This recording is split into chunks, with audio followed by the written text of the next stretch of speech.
আল্লাহ রাব্বুল আলামিন বলেন আল্লাযীনা ইসতামিউনাল কাওলা ফায়াত্তাবিউনা আহসানা উলাইকাল্লাযীনা হাদাহুমুল্লাহ ওয়া উলাইকা হুম উলুল আলবাব। আল্লাহ পাক বলেন যারা কোরআনে কারীম শোনে এবং এর উত্তম বিষয়গুলো ইত্তেবা অনুসরণের মাধ্যমে মেনে নেয়। তাই ভালো করে শোনা লাগবে। ওদিকে তাকিয়েছেন আপনি? আল্লাযীনা যারা ইসতামিউন, এটা মুজারি, এখন শুনছে, ভবিষ্যতেও যারা শুনবে। দুইটা কাল আছে শব্দের ভেতরে, শুধু একজন শুনবে তা না। ইসতামিউন বহুবচন, এটা বর্তমান এবং ভবিষ্যৎ বলতে কিয়ামত পর্যন্ত এই শব্দটা কোরআনে থাকবে। এজন্য কিয়ামত পর্যন্ত যত মানুষ দুনিয়ায় আসবে তারা এই আয়াতের মুখাতেব, শ্রোতা। আল্লাহ পাক বলেন যারা শুনছে, এখন ভবিষ্যৎ বলতে কিয়ামত পর্যন্ত যারা শুনবে। কওলা, এই কওল দিয়ে আল্লাহ তার নিজের কথা বুঝিয়েছেন, তার মানে কোরআন শরীফ।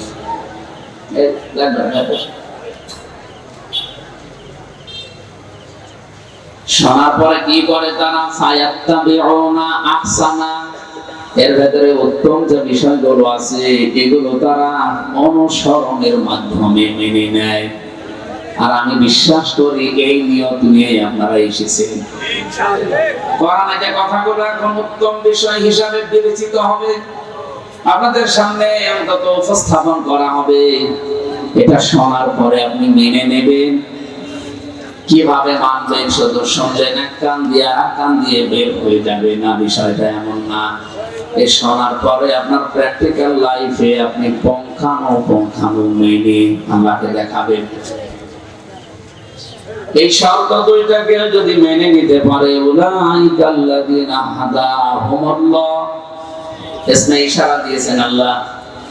মনে হচ্ছে তার কুদরতের আঙ্গুল এই শেরপুর সদর থানার এই কমড়ি বটতলার দিকে এই মানুষের যারা এখানে বসে আছে তাদের দিকে ইঙ্গিত দিয়েছে যে এই মানুষগুলো, আল্লাহ বলছেন এই মানুষগুলোকে আমি আল্লাহ নিজে হেদায়েত দান করি। এখানে আল্লাহ নিজে কর্তা, ফাইল।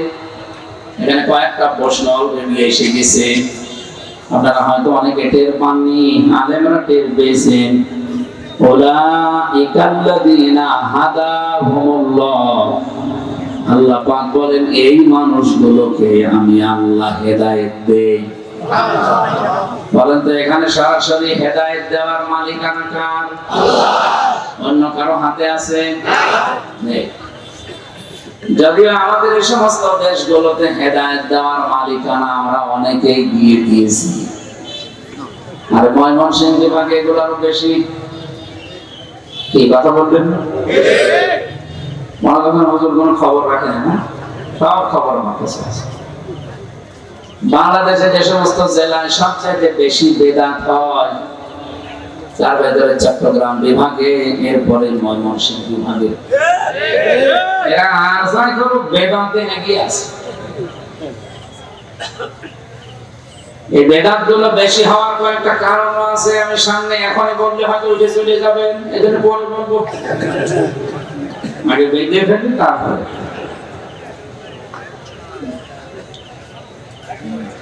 আপনাকে যদি দড়ি না দিয়ে বলা হয় কাউকে বেঁধে ফেলেন, তো দড়ি ছাড়া কাউকে বাঁধতে পারবে না? আমি আপনাকে প্রমাণ করে দেখাচ্ছি। দেখেন, এটা যদিও মনে হচ্ছে এটা ফুটবল খেলার মাঠ, এই ধানের খোলাটা অলরেডি সেই জোহরের পর থেকে অন্তত এখন পর্যন্ত যতক্ষণ কোরআনের আলোচনা চলবে এখানে, এই সময়ের জন্য এটা নবীর হাদিস অনুযায়ী জান্নাতের বাগান হয়ে গেছে। এটা বিশ্বাস করেন কারা কারা? দেখি হাত তোলেন তো। অনেকে হাত তোলেনি, তাদের দরকার নেই আপনার। তো বলেন যে মানুষগুলো বিশ্বাস করলেন 100 যে এটা নবীর কথা অনুযায়ী এখন কিছু সময়ের জন্য জান্নাতের বাগান। আর আমরা হাদিস আর কোরআনের ব্যাখ্যা যতটুকু জানি, জান্নাতে কোনো জাহান্নামী মানুষকে আল্লাহ প্রবেশ করাবে না। কোন মানুষ যদি একবার জান্নাতে যেতে পারে, কোনদিন আল্লাহ তাকে বের করে দেবে না, আর ওই লোকটা বের হতেও চাইবে না। সুবহানাল্লাহ জোরে বললো। ওরে যদি এখন বলি যে কোন জায়গায় আছে এটা বলেন তো, অফিসের মোস্তফা মাস্টার না, মাস্টার তো এখানে সারা জীবনে যে জ্ঞানের আলো ছড়িয়েছে, কত ছাত্রকে আপনাদের এলাকায় উনি মানুষের মতো মানুষ বানানোর জন্য জ্ঞান দিয়েছে। বয়সের একটা বার্ধক্যের শেষ প্রান্তে এসে গেছে, আল্লাহ যেন ইমানের সাথে এই দুনিয়া টিকিয়ে রাখেন মোস্তফা মাস্টারকে। ওনার কারণে আজকে মূলত আসা। অনেক আগের থেকে মৌলানা না মাস্টার সাহেব চেষ্টা করছিলেন।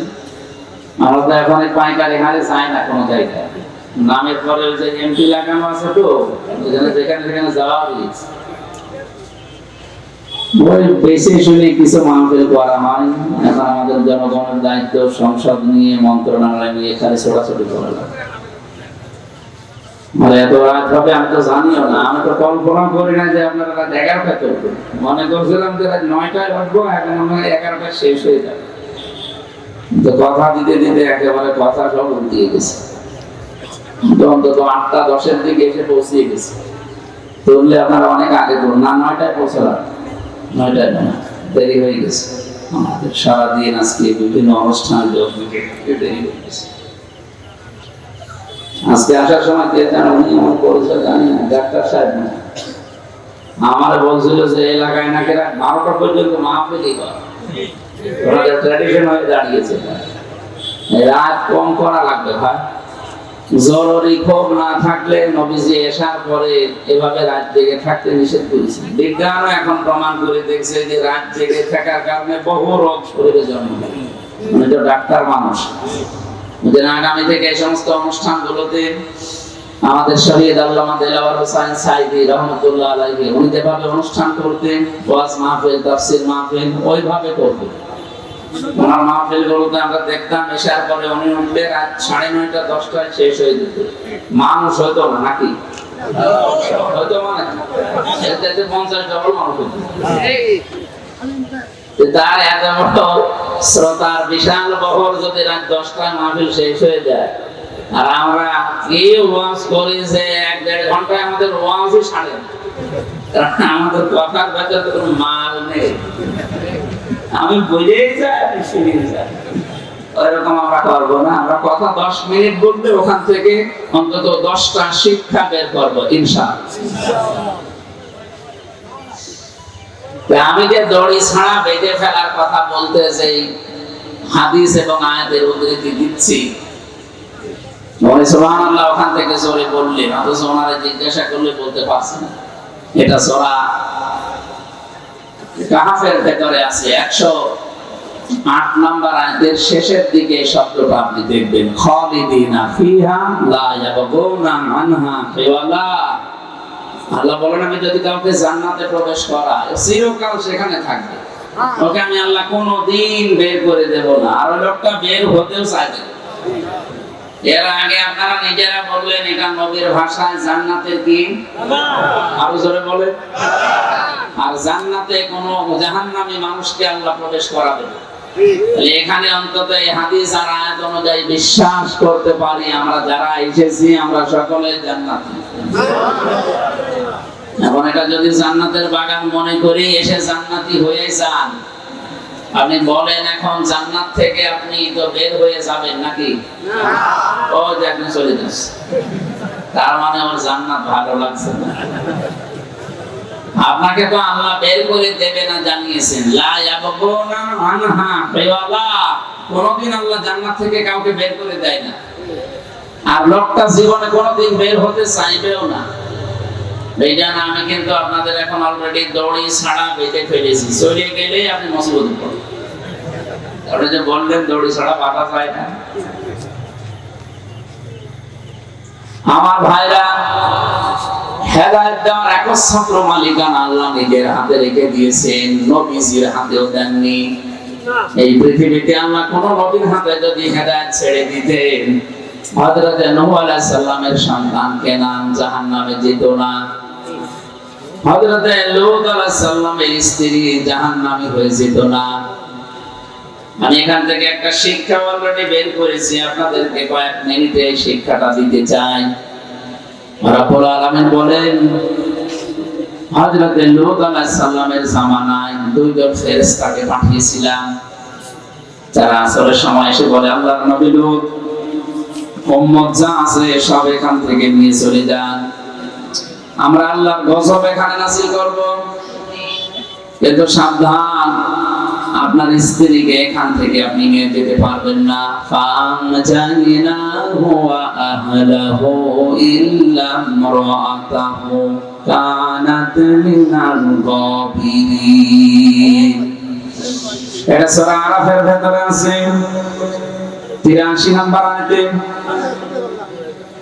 আল্লাহ তাআলা বলেন, যারা আছে সবাইকে নিয়ে আপনি এখান থেকে চলে যাবেন, মাগরিবের পরে আল্লাহর গজব এখানে নাযিল হবে, ইল্লা ইমরাআতাহু, আপনার স্ত্রীকে নেবেন না, কানাত মিনাল গাবিরিন, সে পশ্চাৎগমনকারীদের পৃষ্ঠপোষকতা করত, তাদের দলে ভারী ছিল সে। এদের তাফসীর পড়তে গিয়ে ফিজিলানিল কোরআনে মুফাসসির লিখেছেন, হযরত লূত আলাইহিস সালামের স্ত্রীর চরিত্র খারাপ ছিল না। খারাপ ছিল? এটা এতটুকু যে বললাম আপনি বললেন না, কি বিশ্বাসে ধরেছেন বলেন তো? এই পৃথিবীতে কোন নবীর স্ত্রীর চরিত্র খারাপ ছিল না, তার চরিত্র হীনাও ছিল না, কারণ কোন হারাম রক্তের ভেতরে আল্লাহ নবীর রক্ত প্রবেশ করার নাই। রক্তের একটা মূল্য আছে, অনেকের রক্ত খারাপ হওয়ার কারণে পরবর্তী প্রজন্ম খারাপ হয়ে যায়। এই কথা বোঝেন? আর আমরা কত রকমের রক্ত দেখি, অথচ সেই রক্ত থেকে সমাজে বিশাল বিশাল বিশ্ব নেতা বের হয়ে গেছে, অথচ বিশ্ব নেতার মা এক ধর্মের, বাবা আর এক ধর্মের। আরে ভাই, রক্ত আগে ঠিক করা লাগবে। এই রক্ত তো ঠিক নেই, এই জন্য তো মানুষের জন্ম নিয়ে কথা উঠে। দেখবেন যার রক্ত ঠিক নেই, এদেরকে বাংলার মানুষেরা বলে যারো সন্তান। রক্ত ঠিক থাকলে যারো সন্তান বলে না। আমি নিচে নামলাম না, কোন নবীর রক্তকে আল্লাহ কোন হারাম রক্তের ভেতরে পৃথিবীতে দেন নাই, প্রবেশ করার নাই। লূত নবীর স্ত্রীর চরিত্র ভালো ছিল, তিনি চরিত্রহীনা ছিলেন না। এরপরও আল্লাহর গজব নাযিল হওয়ার পরে আল্লাহ তাকে ধ্বংস করে জাহান্নামে পাঠিয়ে দিলেন। মুফাসসিরিন ইকরাম সব আয়াতের ব্যাপারে একমত। লূত নবীর স্ত্রীর চরিত্র ভালো ছিল, সে চরিত্রহীনা ছিল না। জাহান্নামে দেওয়ার একটাই কারণ, সে তলে তলে চরিত্রহীনদেরকে সাপোর্ট করত। ওই জামানায় একটা গণা ছিল, পুরুষে পুরুষে জেনা করত।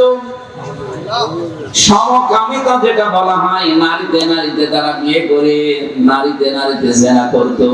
এটা অলরেডি বাংলাদেশে অনেক সুশীল যারা, তারা এটা দাবি করেছিল। দেশের মানুষ সচেতনের জন্য তারা জোর করতে পারে নাই। কথা বুঝতেছে? আল্লাহর পুরা সিস্টেম তারা পাল্টিয়ে ফেলতে চায়। পুরুষের প্রতি নারী, নারীর প্রতি পুরুষের যে আকর্ষণ, এটা হামজা বানিয়েছে আল্লাহ। সুজ্জিনা লিন-নাসি হুব্বুশ শাহাওয়াতি মিনান নিসা। এই পৃথিবীতে যত আকর্ষণীয় বস্তু আছে, যত লোভনীয় বস্তু আছে, চিত্তাকর্ষক বস্তু আছে, এর ভেতরে অন্যতম একটা নারী, স্ত্রী।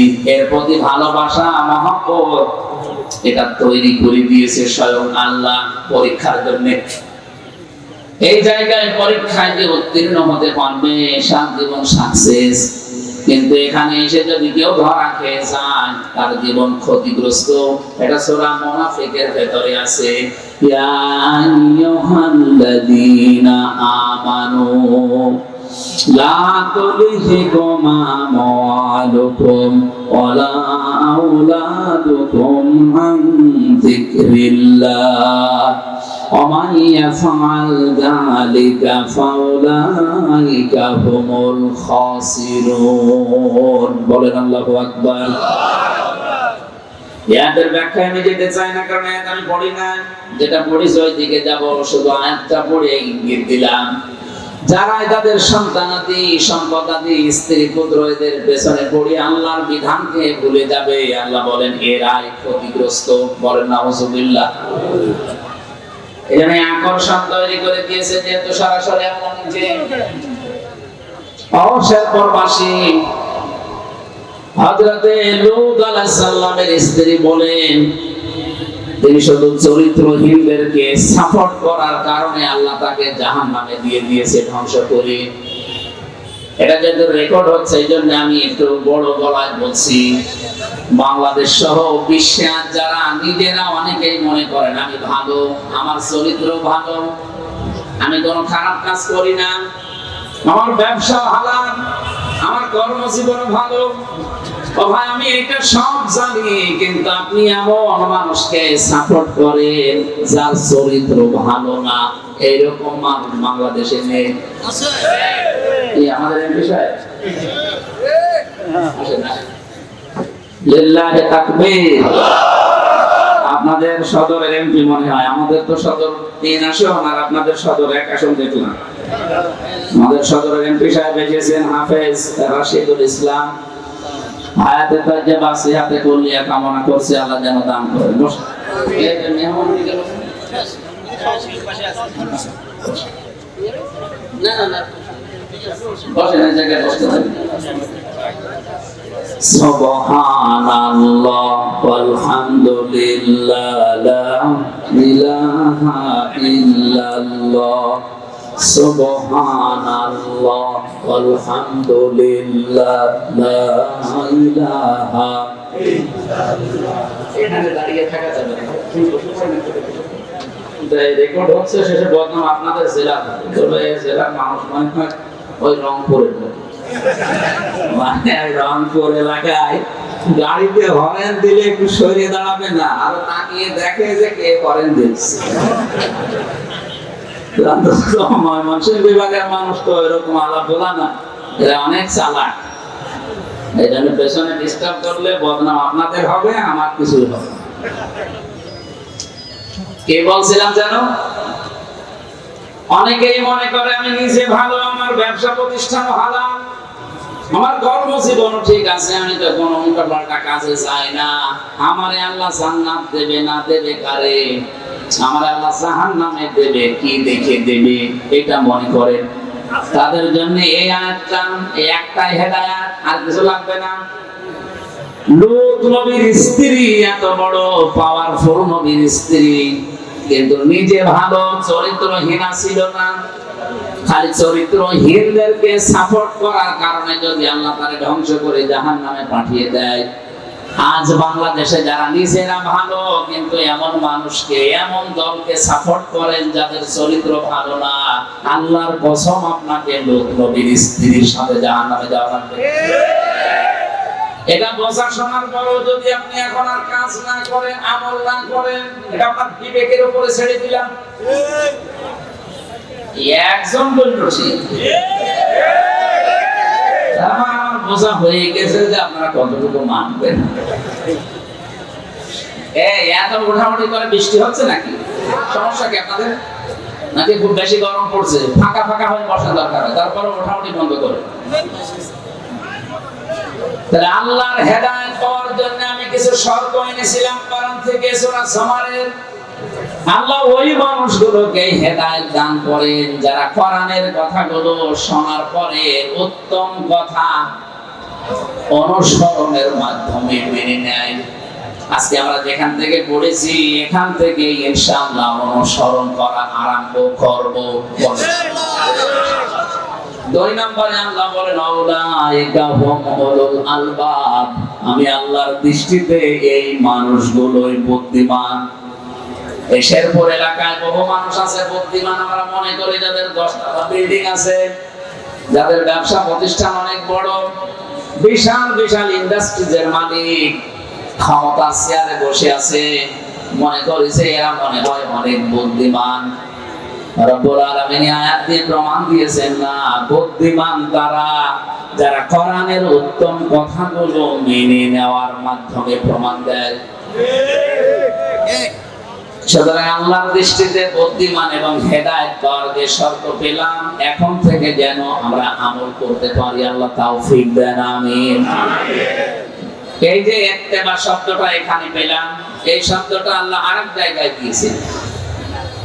অনুসরণ করার ক্ষেত্রে আল্লাহ রাব্বুল আলামিন শুধু নিজের নাম, তার মানে কোরআন, আল্লাহ পাক তার নিজের নাম মানে তার কথাগুলো কোরআনে দিয়েছেন। 2 নম্বরে দেখবেন ইত্তেবা শব্দটা আল্লাহ নবীজির নামে লাগিয়েছেন। এটা একটা বহুল প্রচারিত আয়াত, পরিচিত আয়াত, কুল ইন কুনতুম তুহিব্বুনাল্লাহা ফাত্তাবিউনি ইউহিব্বুকুমুল্লাহ। এটা সেই জন্মের পর থেকে আমরা অনেকে শুনেছি। এখান থেকে কয়েকটা শিক্ষা অলরেডি আমি এই কি বলে একটু ক্লাস এইভাবে করা যায়। বৃষ্টি পড়ছে, এখন বৃষ্টি পড়ছে বললে আপনাদের খবর আছে। বললাম যে 9টার সময় দুলে না, এখন বৃষ্টি পড়ছে।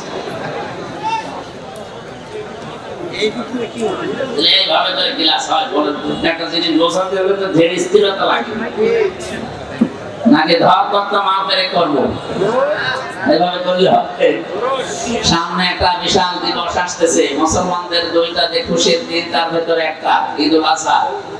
এই বছরে বছরে আসবে, আর আমরা শুধু গরুর গোশত, ছাগলের গোশত খেয়ে শেষ করে দেবো নাকি? না। কেন আসে সেই কথাটা, যেহেতু বৃষ্টি আসছে, আমি এক কথা জবাব দিয়ে দিই, আর ওই শিক্ষাটা এখন আমাদের দরকার। আজকের যে আয়াতগুলো পড়েছি 99, এই আয়াতগুলো শেষের দিকে আপনি দেখবেন সূরা সাফফাতের ভেতরে ফালাম্মা আসলামা ওয়া তাল্লাহু লিল জাবিন। এটা আজকে আমি নামাজে পড়ছিলাম, এশার নামাজে। নামাজের ভেতরে এই খেয়াল আসছিল, যদি এটা আজ বাংলাদেশে আমরা মেনে নিতে পারতাম, তাহলে যে কোরবানির ঈদ, ঈদুল আযহা আসতেছে, এটা এক ঈদেই সাকসেস হয়ে যেত। আল্লাহ বলেন 2 জন নবীর নাম এখানে দিয়েছে আসলামা, 2 বছর। হযরত ইব্রাহিম এবং ইসমাঈল, এই 2 জন যখন এগ্রি হয়ে গেল, রাজি হয়ে গেল, সম্মত হয়েছে কি করার জন্য? আল্লাহর একটা বিধান পালন করার জন্য। এখানে সন্তানকে কোরবানি দেওয়া লাগবে, বিধান কার? আল্লাহ। আর জোরে বলেন এই বিধানটা পালন করতে ইব্রাহিম যেমন এগ্রি হয়েছে, রাজি হয়েছে, ইসমাঈল রাজি। আতাল্লাহু লিল জাবিন, তাকে জবাই করার জন্য অলরেডি শুইয়ে দিয়েছে। আমি এখান থেকে বের করেছি, আজ বাংলাদেশে 1628 জন মানুষ দায়িত্বে আছে, আর আমরা আছি 350 এমপি। এই মানুষগুলো যদি ইব্রাহিম নবীর ভূমিকা আমরা এবার পালন করতে পারি, 18 কোটি জনগণ যদি এবার ইসমাঈল নবীর ভূমিকায় আসতে পারে, বাংলাদেশে এবার ইসলাম কায়েম হয়ে যাবে। তার মানে আল্লাহর নবী ইব্রাহিম মাত্র একটা বিধান পালন করার জন্য 86 বছর বয়সে পাওয়া একটা সন্তানকে তিনি জবাই করতে উদ্যত হয়ে গেছেন, রাজি হয়ে গেছেন। বলেন তো এখানে হযরত ইব্রাহিম নবী যদি বলতেন আমি জবাই করব, কারণ বিধান আল্লাহ, কারোর দিকে তাকাবো না। ইসমাঈল নবী যদি বলতেন না আমি জবাই হব না, আপনি তো সারা জীবন আমার খোঁজই নেননি। ছোটবেলায় রেখে এসেছিলেন মরুভূমিতে, এই 13 বছর বয়সে এখন এসেছেন জবাই দেওয়ার জন্য। আপনার মতো বাপ আমার দরকার নেই। উনি যদি দৌড় দিতেন, বলেন তো আল্লাহর বিধান পালন হতো? বলেন বলেন। ইসমাঈল নবী যদি বলতেন আমি যেহেতু আল্লাহর নবী, আর আমি বলেই ফেলেছি সাতাজিদুনি ইনশাআল্লাহু মিনাস সাবিরিন, এর আগের আয়াতে আছে। সুতরাং আমি আল্লাহর বিধান পালন করতে রাজি আছি, বাবা আপনি জবাই করেন। ইসমাইল নবী যদি বলতেন এত বছর বয়সে পাওয়া সন্তান আমি জবাই করতে পারবো না, আল্লাহর বিধান পালন হতো। বাংলাদেশে 55 বছর স্বাধীনতার পরে একটা বিধানও রাষ্ট্রীয়ভাবে কায়েম হয়নি, অথচ অনেকগুলো বিধান কিন্তু এই দেশে কায়েম করা সম্ভব। এই দেশে যারা চাঁদাবাজি করে, সংসদে যদি 7 তারিখে বসবে, আমরা যদি 350 এমপি আছি, বিশেষ করে 300 যারা নির্বাচিত, যদি ওখানে নোটিশ আকারে একটা আইন আমাদের সামনে আসে যে চাঁদাবাজি চান না কারা কারা হাত তোলে, 300 এমপি 300 হাত তুলবে। কেউ চাই এমনকি যে চাঁদাবাজি করে সেও হাত তুলে বলবে স্পিকার আমিও আছি, চাই না। কিন্তু 55 বছরে চাঁদাবাজি বন্ধ হয়েছে? এই কথা বলো না কেন? এটা তো সবাই চাচ্ছে, সরকারি বেসরকারি এমনকি স্বতন্ত্র যারা, সবাই একমত যে না এটা আমরা চাই না। এই আইন পাস হয় না কেন? মাদকের বিরুদ্ধে জিরো টলারেন্স দিয়েছে স্বরাষ্ট্রমন্ত্রী, ওখানে 300 এমপি 300 জনই আমার মনে হয় যারা কথা বলতে আমরা পেরেছি, প্রত্যেকেই এই কথা ছিল মাননীয় স্পিকার আমার এলাকা শেষ। কি হয়েছে? মাদক। আমি কয়েকদিন আগে ডিসি সাহেবকে প্রায় 37 জনের একটা লিস্ট দিয়েছি যে খুচরা এবং পাইকারি মাদক বিক্রি করে এই স্পটে এরা। মনে বলছে ঠিক আছে আমি অ্যাকশন নিচ্ছি। যেদিন আমি দিলাম নালিশ, তারপরে দেখি আমার কাছে এসে ওই মানুষগুলো বলছে আমাদের নামে নালিশ দিয়েছেন, ওরাই তো আমাদের কাছে মাল খায়, আমি নালিশ দেবো কার কাছে? অথচ জিরো টলারেন্স এই দেশে ঘোষণা হয়ে গেছে। স্বরাষ্ট্রমন্ত্রী যেখানে এর বিরুদ্ধে বলেন তো, এই শেরপুর উপজেলাতে কোথায় কোথায় মাদকের স্পট আছে, কারা কারা বিক্রি করে খুচরা, কারা কারা কেনে, কারা কারা খায়, এটা মাদক নিয়ন্ত্রণ অধিদপ্তর এ জেলায় কি করে তারা? প্রশাসন সব জানে কার কোন জায়গায় কি হয়, যে মানুষগুলো উদ্যোগ নেয় না কেন? কারণ সিভিল পোশাকে যে রাতের বেলা ওরাই ওখান থেকে ভাগ নিয়ে আসে। আমার মনের ভেতরে খুব একটা আশা জন্মিয়েছে, আশা জেগেছে। 7 তারিখে অধিবেশন বসলে কোন এমপি যদি একবার বলে মাননীয় স্পিকার আমরা মাদক নিষিদ্ধ চাই, এটা রাষ্ট্রীয়ভাবে আইন পাস করে, আমার মনে হয় আমরা যারা 300 জন হাত তুলতে চেয়ে ঠ্যাং দিতে হাত তুলতে বলে আর রাজি আছেন কিনা বলে, সব বলবে যে হ্যাঁ, কারণ প্রত্যেকের একই অভিযোগ যে আমার এলাকা শেষ। এই 55 বছর কি বাংলাদেশে মাদক নিষিদ্ধ হয়েছে? আমরা চাই এই 1628 জন আর আমরা 350 জন এবার এই কোরবানির শিক্ষায় ইব্রাহিম নবীর ভূমিকায় আসবো। 18 কোটি জনগণকে চায় তারা যেন ইসমাইলের ভূমিকায় চলে আসে। আল্লাহর বিধান যেখানে যেটা পাবো, দলমত দেখা দেখে নিয়ে আমরা মেনে নিতে বাধ্য। কারণ আমরা আমাদের ইব্রাহিম নবীর সন্তান, আমাদের ভাই ইসমাইল নবী অলরেডি বলেই ফেলেছেন সাতাজিদুনি ইনশাআল্লাহু মিনাস সাবিরিন।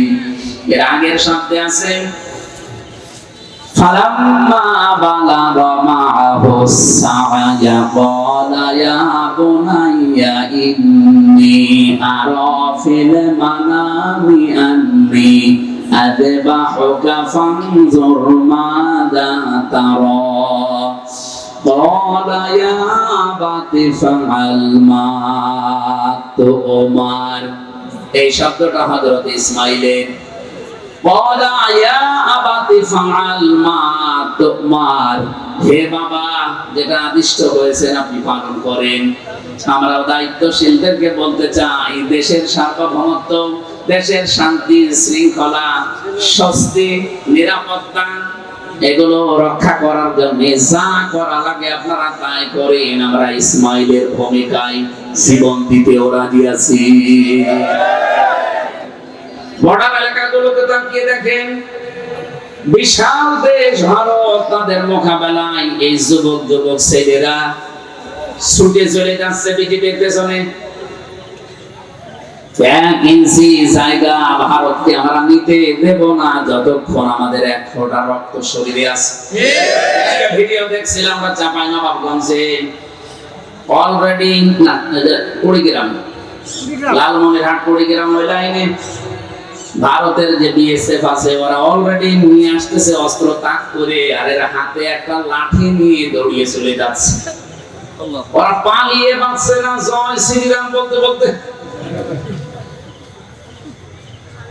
আমাদের বিশাল প্রতিবেশী দেশকে আমরা এই ছোট্ট অনুষ্ঠান থেকে যেটা রেকর্ড হচ্ছে বাতাসে ভেসে চলে যাবে।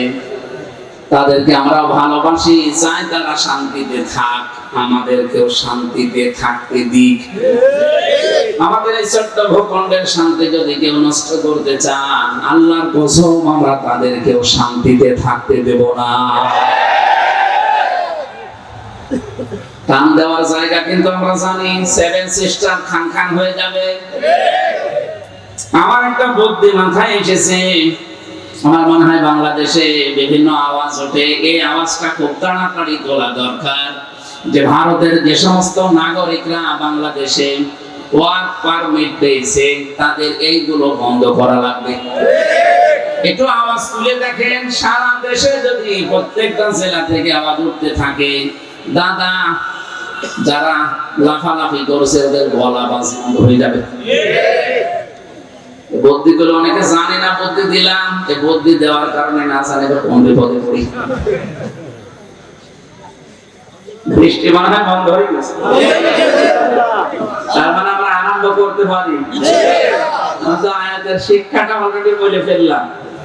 এবার যেহেতু পড়েছিলাম যেখান থেকে আবার বৃষ্টি আরম্ভ হচ্ছে নাকি, এই যে আলো লাগলো চোখে। আমি এবার ব্যাখ্যাটা বলতে পারলে সহজে একটা বিষয় বোঝাতে পারতাম, এই জন্য আরম্ভ করতে যাচ্ছিলাম, কিন্তু এই বৃষ্টির ভাব থেকে আমি সব ভুলে গেছি। আমি আবার শুরু করছি, 5-7 মিনিটে এটা বুঝিয়ে ফেলবো ইনশাআল্লাহ। কোরআনে কারিমে অনুসরণের ব্যাপারে 1 নম্বরে আল্লাহর নাম আছে, 2 নম্বরে রাসূলুল্লাহর নাম আছে, 3 নম্বরে এই নেতার নাম আছে। কিন্তু এই নেতার নামের আগে একটা শব্দ নেই। এটা আবার কি নেতাকে দরুদ পড়ে নিতে আল্লাহুম্মা সাল্লি আলা মুহাম্মাদ ওয়া আলিহি ওয়া সাহবিহি ওয়া বারিক ওয়া সাল্লিম। তো জোরে ডাকতেছি। সূরা নিসার ভেতরে আছে 59 নম্বর আয়াতে, বাড়ি যে মিলিয়ে দেখবেন এই একটা আয়াতই হয়তো আপনার জীবন পাল্টিয়ে দিতে পারে।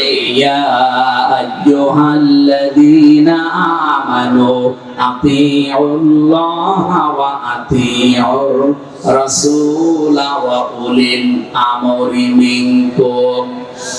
আমি আয়াতটা সেই হাফেজি পড়ার পর থেকে আয়াতটা নিয়ে আমি অনেক চিন্তা ভাবনা করে কিছুদিন আগে তথ্যটা পেয়েছি। রব্বুল আলামিন বলেন, ঈমানদার যদি কেউ দাবি করে তাদেরকে ডাক দিয়ে বললাম আমি আল্লাহর আনুগত্য করো, আমার রাসূলের আনুগত্য করো। এই দুইটার আগে দেখবেন যে আতিউ, এটা ফেল, এটা ভার্ব, এটা ক্রিয়া। এই শব্দটা আল্লাহ নিজের নামে আর রাসূলের নামের আগে দিয়ে দিয়েছেন। কোরআন শরীফের ভেতরে যেখানে দেখবেন এটা আছে। কিন্তু 3 নাম্বার যার নাম ওয়াউলিল আমরি মিনকুম, তার ভেতরে আপনাদের রাশিদুল ইসলাম একজন, আমির হামজা একজন। কিন্তু এই দুইটা নামের আগে আল্লাহ পাক আর আতিউ শব্দটা দেননি। কথা বুঝতেছে? মুফাসসিরিন একরাম লিখেছেন, বিশেষ করে ফি সিয়ালিল কোরআনে সাইয়্যিদ কুতুব রাহমাতুল্লাহ আলাইহি বলেন, এই আতিউর ব্যাখ্যা করতে গিয়ে পৃথিবীর ঈমানদারেরা অন্যান্য যারা আছে তাদের বাদ দিলাম, শুধু ঈমানদার যারা তাদের বলছি আল্লাহ আর রাসূলের আনুগত্য করা লাগবে, তাদের বিধান মানা লাগবে, হুকুম মানা লাগবে, কোনো প্রশ্ন করা যাবে না। কি কথা বলেন না? আল্লাহর বুঝে আসুক না আসুক মানা লাগবে, কারণ ওনারা যে বিধান দিয়েছে আন্দাজে দেয়নি, চিন্তা ভাবনা করে তারা দিয়েছে। আপনাদের মাথায় হয়তো না ধরতে পারে, কিন্তু বিধান আপনাকে মানা লাগবে চোখ কান বন্ধ করে, চিন্তা ভাবনা ছাড়া। পৃথিবীতে একজন মানুষকে মানা যায়, চিন্তা ভাবনা করা যাবে না, সেটার নাম হচ্ছে মুহাম্মাদুর রাসূলুল্লাহ সাল্লাল্লাহু আলাইহি ওয়াসাল্লাম। কিন্তু এই যে আত্মীয় শব্দটা 3 নম্বরে আছে, নেতাদের আগে আল্লাহ দেয়নি। এই কারণেই, কারণ কোন নেতাকে মানতে হলে ওটা যদি আপনার বাবাও হয়, চিন্তা ভাবনা করে মানা লাগবে ও আল্লাহ রসুলকে মানে কিনা। বলতো বাংলাদেশে 6,666 6,236 যায় বলে কোরআন শরীফ লাগার কথা না। এই একটা আয়াতের শুধু এই শব্দটা যদি আমরা মেনে নিতে পারতাম, এই বাংলাদেশে ইসলাম বাদ দিয়ে কোনো রাজনীতি থাকার কথা না। এর পক্ষে একটা হাদিস পড়ছিলাম, আল্লাহর নবী বলেন, মান ইত্তাবাআল হুদা বিগাইরিল কুরআন আদাল্লাহুল্লাহ। তিরমিজি শরীফের হাদিস। কোন মানুষ যদি কোরআন বাদ দিয়ে এমন কোন জায়গায় যায়, ও জানে যে কোরআন এখানে নেই, কিন্তু ভালো হওয়ার নিয়ত নিয়ে সেখানে গেছে, নবীজি বলেন আদাল্লাহুল্লাহ। এটা ভাবে ইফআল থেকে এসেছে। যদি দল্লা শব্দ নবী দিতেন, দল্লা ইয়াদুল্লু, তাহলে বাংলা অর্থ হতো আপনি নিজেই নিজেকে গোমরা বানিয়ে ফেলেছেন, নিজেই নিজেকে খারাপ বানিয়ে ফেলেছেন। কিন্তু আদাল্লাহ শব্দটা ভাবে ইফআল থেকে আসার কারণে এর বাংলা অর্থ দাঁড়াবে আপনি হয়তো ভালো হওয়ার নিয়তে কোনো জায়গায় গিয়েছিলেন, কিন্তু কোরআনের নিয়ম নীতি কর্মসূচি সেখানে ছিল না। এই জন্য আল্লাহ নিজে দায়িত্ব নিয়ে আপনাকে গোমরা বানিয়ে দেবে। এই হাদিসটা কত বাস্তব বাংলাদেশে আপনি বলেন তো। যেই দরবারে এই দেশে কোরআন পাবেন না, 48,000-এর উপরে এখন এই দেশে দরবার আছে পীরের। আমি আপনাকে নিষেধ করছিলাম যে ভালো হতে চান, কিন্তু কোরআন যেখানে নেই, কোরআনের নিয়ম নীতি নেই, ওখানে যদি আপনি ভালো হওয়ার নিয়তেও চান, আপনাকে খারাপ বানাবে কে? আল্লাহ। আরো জোরে বলেন আল্লাহ। আজকে থেকে আর যাওয়া যাবে যে দরবারে কোরআন নেই ওখানে ভালো হওয়ার নিয়তেও যাওয়া যাবে না? বলেন বলেন না। কারণ ওখানে গেলে আমাকে খারাপ বানিয়ে দেবে কে? হামজা বানাবে না, রাশেদ বানাবে না, কে বানাবে? আল্লাহ নিজে আপনাকে গোমরা বানিয়ে দেবে। আর আল্লাহ যদি কাউকে খারাপ বানিয়ে দেয়, ওকে ভালো বানাতে পারে আর কেউ আছে? আরেকটু আগাবো, মানবেন তো? মানবেন? এই হাদিসের দ্বিতীয় ব্যাখ্যায় এখান থেকে আপনি বুঝে ফেললেন যে পীরের দরবারটা আমার বাবা বানিয়েছিল, আমার বাবা ছিল পীর, আমি এখন বদ্রীনাথের পীর। কিন্তু আমার এই দরবারে যদি কোরআন না থাকে, কোরআন কায়েমের কোন আন্দোলনের কথা নেই, কর্মসূচি নেই, তো এখানে যারা আসবে তাদেরই খারাপ বানিয়ে দেবে স্বয়ং আল্লাহ। বাংলাদেশের 73টার উপরে এখন দল চলছে, মনে করে 49টা শুধু নিবন্ধিত। যেই দলের কর্মসূচিতে কোরআন নেই, কোরআনের নিয়ম নীতি চলে না, ওই দলের প্রতিষ্ঠাতা যদি আমার বাবাও হয়, ওই দলে আমি নেই। ওখানে থাকলে আমাকে খারাপ বানাবে কে? দ্বিতীয় যেটা বললাম, এটা যারা মেনে নিতে পারবেন তারা হাত তোলেন, লিল্লাহি তাকবীর। দেখেন তো হাত তোলেন কি না? অনেকে হাত তোলেন, বুঝে ফেলেছি। হ্যাঁ ঠিক আছে, আলহামদুলিল্লাহ। আমার মনে হচ্ছে ওয়াজ হয়ে গেছে। এই আয়াতের আয়াতীয় শব্দটা, হাদিসের আদাল্লাহুল্লাহ শব্দটা যদি আমরা মেনে নিতে পারি, আল্লাহর কসম আর ওয়াজ করার দরকার নেই। কারণ এই দেশে কোরআন যেখানে নেই, ওখানে আমি জেনে শুনে জীবনেও যাব না। ওখানে গেলেই খারাপ বানিয়ে দেবে হামজা। আরো ধরে বলেন আল্লাহ রাসূলকে মানা লাগবে অন্ধভাবে, কোনো চিন্তা ভাবনা করা যাবে না। কিন্তু আল্লাহ রাসূলের পরে যারাই নেতৃত্ব দেবে, সে যেই হোক না কেন, বিশ্বাস করেন তাকে জীবনেও আন্দাজে মানা যাবে না, সে আমার বাবা হলেও। খলিফাতুল মুসলিমিন হযরত ওমর রাদিয়াল্লাহু তাআলা আনহু একটা চিঠি পাঠিয়েছিলেন হযরত সাদ ইবনে আব্দুল্লাহ রাদিয়াল্লাহু তাআলা আনহু বিয়ের খেজুর বিতরণ করা হয়ে গেছে, বিবাহের অলিমা চলছে। কাছে দেশে চিঠিটা দেওয়ার পরে উনি পড়লেন, ওখানে লেখা ছিল, আমি ওমর বলছে খলিফাতুল মুসলিমিন এই মুহূর্তে তোমাকে জিহাদের ময়দানে যাওয়া লাগবে, তোমাকে সেনাপতির দায়িত্ব নিয়ে পাঠাবো, তাড়াতাড়ি যেখানে আসো চলে আসো। উনি চিঠিটা মুরব্বীদের সামনে শোনালেন যে চিঠি পাঠিয়েছে হযরত ওমর, আমি এই মুহূর্তে চলে যেতে চাই। মুরব্বী যারা আছে গার্জিয়ান বলছে আজকে কেবল বিয়ে শেষ হলো, বাসর করে তারপরে যাও। উনি বললেন না, চিঠি যিনি পাঠিয়েছে উনি সাধারণ মানুষ না, আল্লাহ রাসূলের পরে উনি যেহেতু আল্লাহ রাসূলকে মেনে চলে, এজন্য ওমরকেও মানা এখন আমার জন্য ফরজ। ও বাংলার মানুষের, আপনাদেরকে আমি আহ্বান জানিয়ে গেলাম, বিবেকটা কাজে লাগিয়ে আল্লাহ রাসূলের পরে দুনিয়াতে যারা তাদেরকে মেনে চলে, আপনারা তাদের পেছনে থাকবেন, সরাসরি জান্নাতে যেতে পারবেন না। আমার মনে হচ্ছে ক্লাস নেওয়া এখন আর সম্ভব না। আপনারা ওঠাউঠি করছেন আর বৃষ্টি কখন লেগে যাচ্ছে বলা যায় না। আমাদের প্রধান অতিথি এসেছে, উনি একটু সালাম দিয়ে এরপর একটা মোনাজাত করি। আল্লাহুম্মা আমিন। রব্বানা আতিনা ফিদ দুনিয়া হাসানা ওয়া ফিল আখিরাতি হাসানা ওয়া কিনা আযাবান নার। রব্বুল আলামিন, যতটুকু শুনেছি এতটুকুর উপরে তুমি বরকত দান করো, এগুলো জীবনে তুমি প্র্যাকটিক্যাল লাইফে মেনে চলার তৌফিক দাও। এত সুন্দর করে আয়োজন করেছে কোরআন শোনার জন্য শেরপুর সদরের মানুষগুলো, হযরত ওমরের মতো এদেরকে হেদায়েত নসিব করো। কখন বৃষ্টি লেগে যায় আমরা জানি না, তাড়াতাড়ি যতটুকু শেষ করলাম আল্লাহ তুমি মেহেরবানি করে বরকত দাও। সম্মানিত মা বোনদেরকে তুমি খাদিজার মতো আয়েশার মতো বানিয়ে দাও। সামনে যে বিশাল দিবস আসতেছে মুসলমানদের ধর্মীয় দিবস, সবচাইতে বড় আনন্দের দিবস যে দুইটা, তার ভেতরে ঈদুল আযহা একটা। আল্লাহ এই আনন্দ থেকে হযরত ইব্রাহিম আর ইসমাঈলের ভূমিকা পালন করার তৌফিক আমাদের দান করো আল্লাহ। সম্মানিত সভাপতি সাইফুল ইসলাম ভাইকে কবুল করো। আজকের মাহফিলের প্রধান অতিথি তোমার এক যুবক বান্দা, এই আসনের দায়িত্ব যার মাথার উপরে দিয়েছো হাফেজ রাশিদুল ইসলাম, আল্লাহ সততার সাথে ইখলাস নিয়ে দায়িত্বটা পালন করা সহজ করে দাও। এই মাহফিলে যত আলোচক আলোচনা করেছে, ডাক্তার সাহেব সহ, মাস্টার সাহেব সহ, মাওলানা মুফতি হাফিজুর রহমান সহ যত আলোচক কথা বলেছেন, এদের কথাগুলো মেনে চলার তৌফিক দাও। এলাকায় মাঠের নিচে যত মানুষ ঘুমিয়ে আছে, কোরআনের ইজ্জতে মাফ করে দাও। কত রকমের ষড়যন্ত্র আমাদের এই ছোট্ট দেশ নিয়ে হচ্ছে, আমরা অনেকে টের পাচ্ছি।